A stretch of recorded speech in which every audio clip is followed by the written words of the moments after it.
So what I was saying was, who do you have for Conor McGregor versus Nate Diaz? So the Nate Diaz fight is definitely a challenging fight for Conor McGregor based on the fact that we're dealing with a situation where an individual who he's fighting is not 5'6", 5'7", 5'8". We're talking about an individual who's actually taller than him physically than Conor McGregor is. He's also one of the only fighters that I can remember in recent memory that enjoys a slight reach advantage to Conor McGregor. So he's going to enjoy a 2-inch reach advantage as well as a height advantage to Conor McGregor. So Conor McGregor will, if he wins this fight, he will be able to display the fact that, yes, although he has had the superior attributes on the lightweight fighters and the featherweights that he's been fighting at 145, that if he can overcome the attributes that Nick Diaz does possess, that he's legit in the aspect of the way he approaches the fight, even though his attributes as far as the amount of reach that he has and the height that he has and the normal walk around weight that he normally walks around at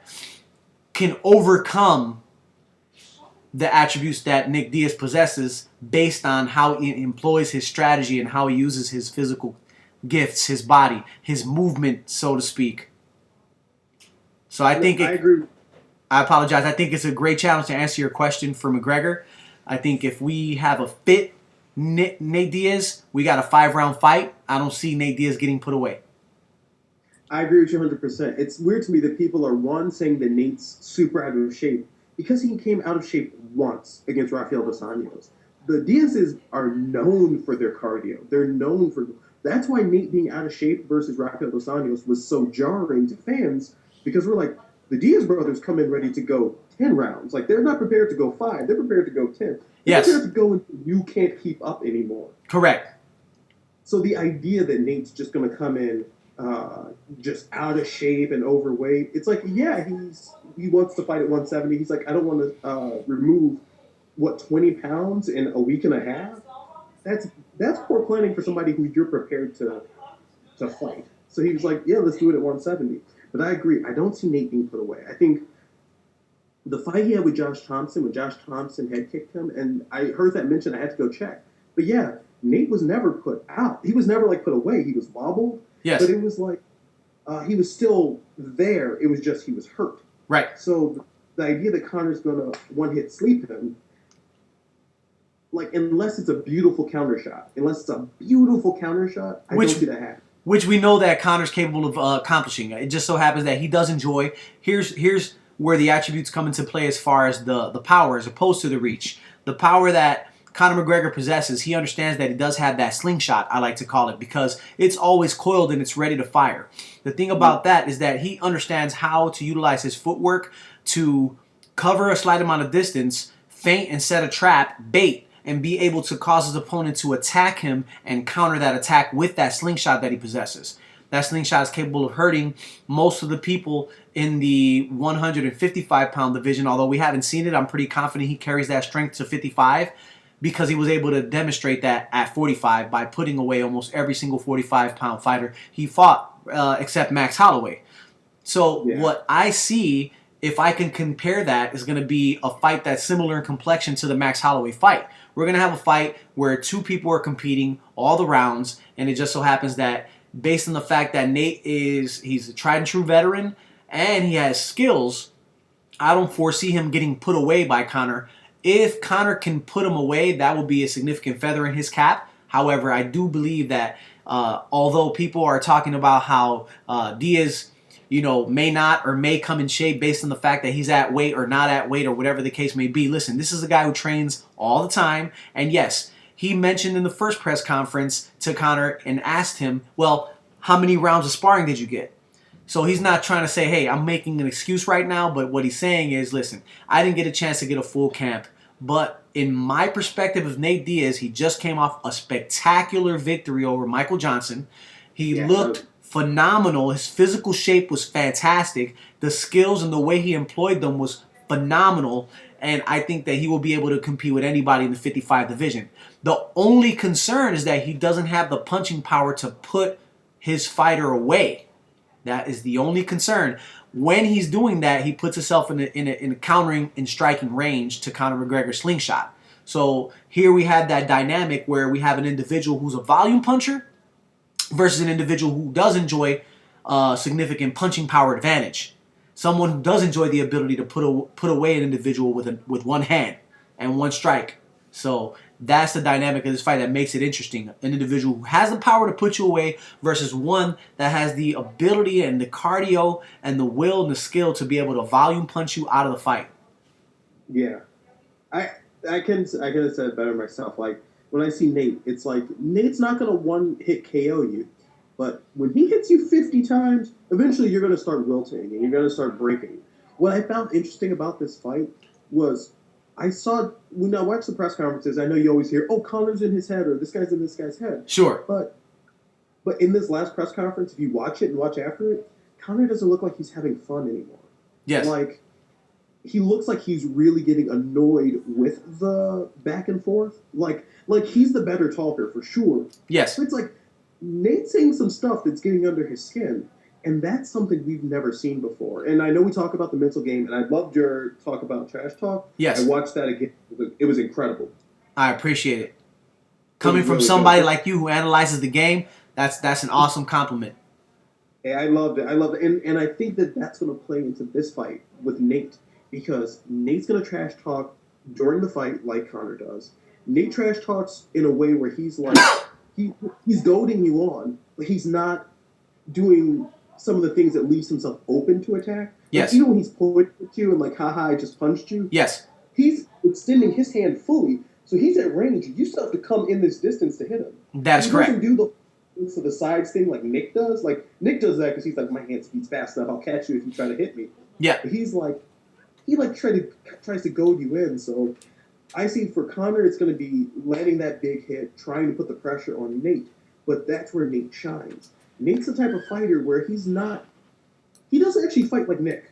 If you watch like the two like side by side fighting, they fight very differently. Nick is like this pressure. Hey, why are you attacking me? Pressure. Now I'm going to work your body. Pressure. While Nate's more like, hey, look at this long reach advantage I have on you. I'm popping you at a distance you can't hit me at. And if you get close enough to hit me, now I'm going to start working your body and start working your head again. And now you have to back up because, yeah, I didn't hit you hard 10 times, but I hit you 10 times, and no person can just absorb that like it's nothing. And that's the beauty of the dynamic of this fight is the fact that you have an individual with a significant reach advantage enough to be able to utilize the jab if they employ the jab. The thing is, in the arena of mixed martial arts, a lot of people do not employ the jab effectively. However, Diaz is one of the fighters that does employ that jab because he has a very boxing-centered style. This is the reason why I don't know that Conor McGregor is going to be in any significant threat when it comes to submissions. Does Nate have slick submissions? 100%. Absolutely. If they were to tangle up in the ground, does Nate have the ability to submit Conor McGregor? I actually believe that is a positive plus. Yes, I would say so. Is Nate going to shoot in on Conor McGregor and try to take him down? I do not believe so. So this is going to be a good stand-up boxing matchup with two individuals who are very, very good at boxing. And the beauty of it is that when you look at boxing, everyone understands pretty much the same angles. They understand a jab, a cross, a hook, an uppercut. There's an overhand. These are the type of angles that are similar everywhere you go when you learn boxing. With that being said, every individual who interprets boxing and how they utilize their offense and defense use it in a different way. So we're going to look at two people who are very, very good with their boxing skills, but they implement them in a different way. So we're going to see some kicking, where we're going to see a lot of hand movement, a lot of footwork, a lot of trapping and baiting, and that's going to be what I'm really interested in seeing as far as which individual will overcome the other utilizing that particular style. So styles make fights, so they say. This is a great example of that physical saying. I agree with you 100%. So I'm going to make my prediction. I'm going to go with the underdog. I'm going to take Nate Diaz. I'm going to say Nate by submission, 4th round. All right. I like this. I like the fact that we're going ahead and as opposed to just analyzing it, we're giving the fans our predictions. So I'm going to go ahead and say, I'm going to go opposing. I'm going to say Conor only because I do believe that Conor McGregor has knockout power. Is he going to knock out Nate Diaz? I do not believe so. Is he capable? Yes. So I will not be surprised. With that being said, however, Nate's physical fitness level and the fact that he's not having to cut weight to make 155, he will be able to endure a significant amount of damage. His punching volume will be able to keep McGregor, I believe, at bay. It will go to a decision, but we know that they will not allow the golden boy, Conor McGregor, to lose by decision. That's the same thing that I said about UFC London when Silva fought Bisping, and we'll touch on that later. I like it. I like it. So let's talk about Misha Tate versus Holly Holm. Like, this is an awesome fight, and I want to make sure we give it some attention too. I'm excited. Yeah. For me, I guess what we're going to have to see is if Misha Tate learned from Ronda's mistakes and if Misha Tate learned from her own. Because everything Ronda did in her fight with Holly were things we saw Misha do in her fight with Ronda. That, like, going in, chin up, like, just trying to get in close. We see her do stuff like that. But we saw, like, different versions of her when she fought Jessica Ai. The version of her that fought Jessica Ai was a monster. Like, she was losing. She was having some struggles, but she kept, like, enduring. Yes. So what we're going to see is if Holly can try to break her or try to change the emotional, like, flow of the fight. Because Holly doesn't fight emotional at all. She's 100% business. Very poised. Misha fights emotionally. Her fights with Ronda probably would have went differently if she didn't hate Ronda so much. Like, you can see that. So I think if Misha has a cool head, we could have ourselves an interesting fight. But this idea that Misha's just going to start shooting doubles and get Holly to the ground, it's mind-blowing. I hear it all the time. They're like, well, how is she going to deal with Misha Tate's wrestling? Holly Holm has never been taken down. The closest thing to taking down we've seen is Ronda holding her in a weird position and both of them falling to the ground at the same time. Yes. But in that fight, you know who scored a takedown? Holly. Yes. Yeah, she actually lifted her right off her feet and turned her as soon as Ronda tried to judo throw her. That was a beautiful. I'm gonna rewatch that fight. Yeah, but it's tough. Idea that we should, it's not gonna happen. That it could. We can't predict the future. If Misha took this power double after power double and Holly Holm, I would be shocked. I would be genuinely shocked if that happened. What do you think? Well, it's not so far-fetched that might occur. However, I do believe that Misha Tate, being the veteran that she is, being as battle-tested as she is, and understanding from my perspective that this woman is durable. I've seen her take knees to the face and still stay in the fight, not give up. Listen, when there are times where a fighter is suffering adversity and they're looking for the way out, and that person, she has every reason to say, listen, I have a way out of this fight. But she never uses that reason. She always continues to push forward until she stopped, until she submitted, until they go to that decision and it goes either against or for her. So one thing is that she is very resilient. She has a very strong-willed woman, especially when it comes to MMA, because she has poured so many years and so much effort into this. She actually believes she's capable of obtaining that belt. However, Holly Holm is at a level of excellence that Misha's going to have to rise to when it comes to striking. When I used to watch the young Misha, prior to her Ronda Rousey fights, she used to come out at certain points of the fight in the early part of it and attack extremely aggressively with kicking attacks, high kicking attacks, and punching attacks. She actually looked like a striker to me for a short period of time. Currently, however, her style is slightly changed. She's been implementing more of her wrestling. She's become physically much more stronger, doing powerlifting. And you've noticed that her heavy hands have shown in the fights, such as the fight with Jessica Ai, which you referred to earlier. So, does she have the ability to hurt any woman that she fights in the 135-pound division? Yes. Can she catch up to a Holly Holm and strike her with those types of punches? I don't think so. Not in the realm of boxing. But we're dealing with the realm of MMA. So, there will be setups where we might see Misha appearing to strike with Holly Holm just to set up that single, just to set up that double, just to get into range to be able to utilize that ground attack and that ground and pound and get some damage on Holly Holm, because we have not seen that. So we want to see if Holly Holm can deal with that level of adversity, the same level of adversity she put on Ronda Rousey when she employed her striking attack and denied Ronda the ability for a grappling attack. Yeah, that's why I kind of see. That's what I wonder what Jackson's game plan is because Greg Jackson, his mind is amazing when it comes to game planning. So he has to have been watching tape after tape as to the I fight, how Misha fought Ronda, and how Holly fought Ronda, as a gauge for what to expect from Misha. Because it's just like you said, like she was a kicker. It's weird that you see like some fighters like forget that they can kick. Like, side note, Rampage Jackson is firmly in that territory for me. It's like you have hands, but you also have feet. But Misha's kind of the same thing. Like she's not going to be as well rounded of a striker as Holly. If she trained just in striking for years, she's not going to catch up to Holly.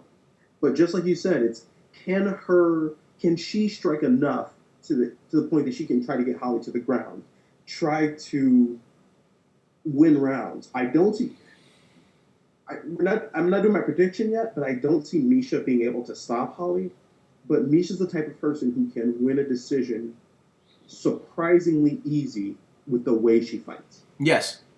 And the thing is you got to understand you're dealing with a woman in Misha Tate who has put in the work to attempt to get stronger, to be able to thwart that one roadblock preventing her from obtaining the title, and that's Ronda Rousey. Now that Ronda no longer has the belt, she's dealing with another physical specimen. A physical specimen that far exceeds Ronda Rousey in physical strength. I'm not suggesting that Ronda Rousey is not strong. She can throw a man with her judo throws, but we are talking about leverage. We're talking about technique.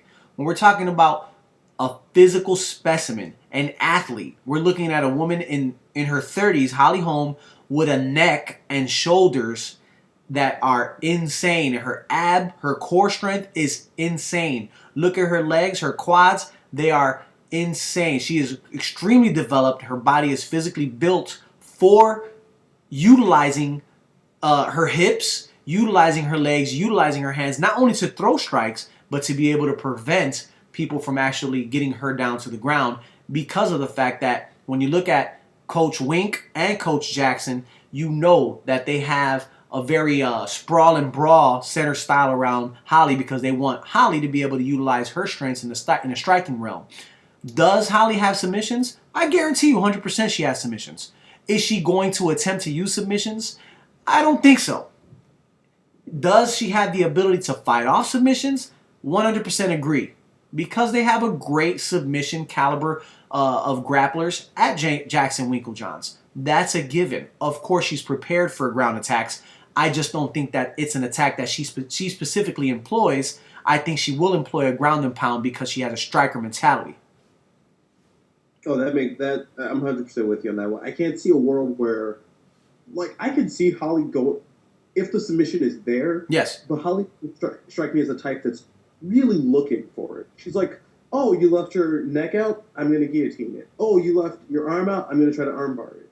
But not that she's going like, "Okay, if I move her head here, then I'll be able to get her arm here, and then I can lock in my armbar." Like, Right. that's not how her mind is working. She's like, "How can I punch her in the head some more until I can kick her in the head?" Right. Like, that's the only thing. She has this murderous, awesome, like, killer instinct. Like, that head kick at the end of the Ronda fight just showed it because she pushed Ronda forward a little bit Yes. to get her for her kick. Like, her knowledge of her own distance is beautiful. Like, in the sense that that's where I think Misha's going to struggle. That Misha's going to try to close the distance to get Holly, but Holly has this measure of her distance where you see times when, like, in the Ronda fight, or where you would see Ronda like step in a way that Holly really wasn't expecting, but not Yes. that Ronda could attack with it. It was just that Holly was out of the position she wanted to be for her next strike. So Holly was on strike number two, but strike number one put Ronda in a weird spot, and you saw like Holly kind of like get caught, and then she'd have to shrug Ronda off to keep keep that distance going. So that's where I see how not Ronda, Misha struggling in trying to close that distance to create those collisions to utilize her grappling. Because we see with Holly that Holly's number one thing is she's like, I don't want you being able to touch me more than a second that I want you to. So if you're close enough to touch me, I'm going to hit you so that you have to stop thinking about what you're going to do next to address me hitting you, and then I'm going to get out of the way.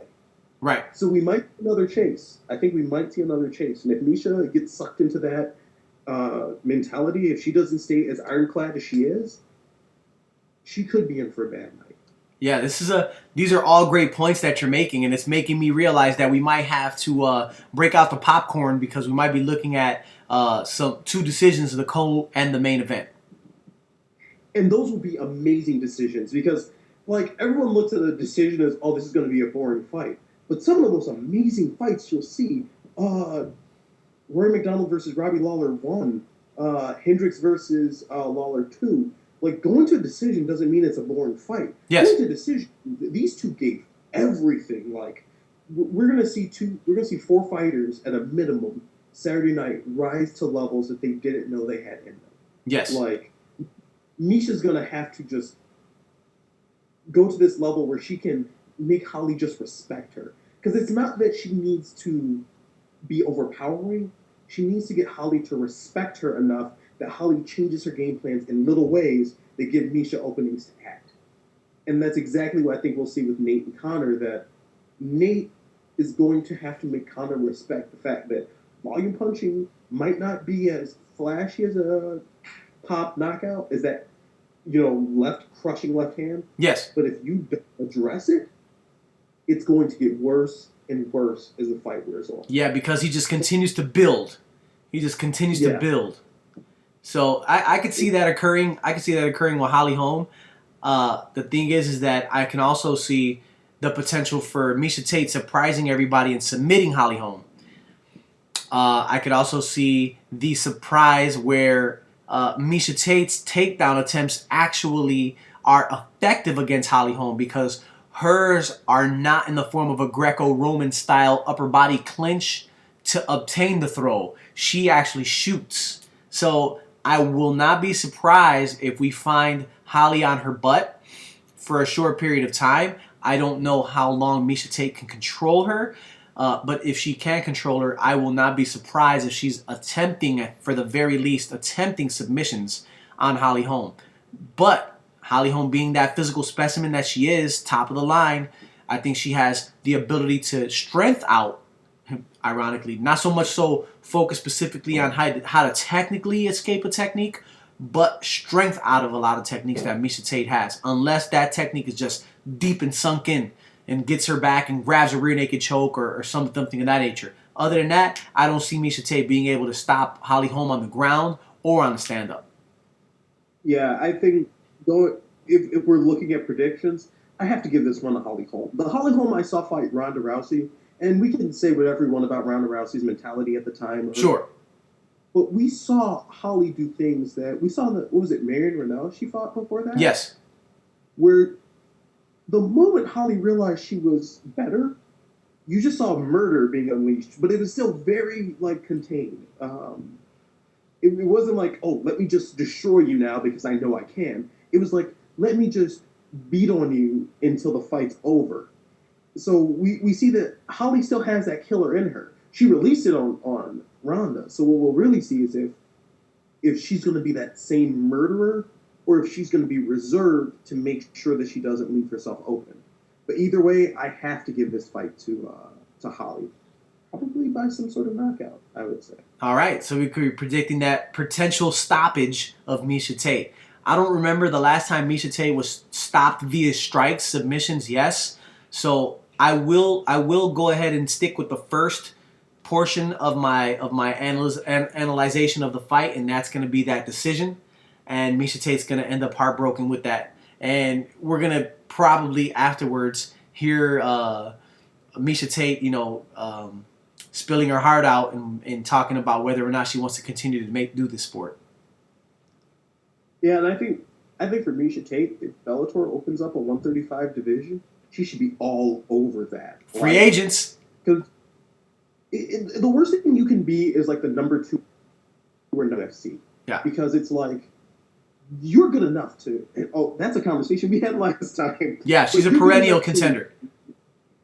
Yeah, you're good enough to wreck everyone in other companies, but you're just shy of the elite of the elite. But I can see a decision. I think I see Holly. If Holly realizes she's winning by round 3, I see her pouring it on. And maybe she doesn't knock out Misha, but you don't have to knock out somebody to finish them with strikes. Yes. You just have to make it look like if you keep going, their day is going to get worse. Yeah. Because that's what Cat do. Cat just need her enough times that the ref, and that's questionable, but the ref was like, you know what? You're not defending any of these. Let's stop this before you do some damage. You don't get to, Need some facial reconstruction. Exactly.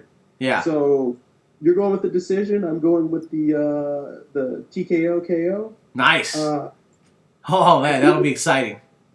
Yeah, that's gonna be such a fun card. I'm more excited for 160 for 196. Especially if we see a TKO, that'll be an awesome call. Man, if I go 2 for 2 and I get Nate submitting Connor and we have Holly Holm knocking out Misha Tate, man, I'm gonna retire from my predictions. You'll never hear me make another one. You will be the man of the night. I tell you what, you're the man of the night today. Look at that shirt. Oh man, the UFC Bruce Lee shirt. That is awesome. I mean, when I went to the event and I saw the shirt, I was like, yes, you've got my money. No question. That is awesome. All right, so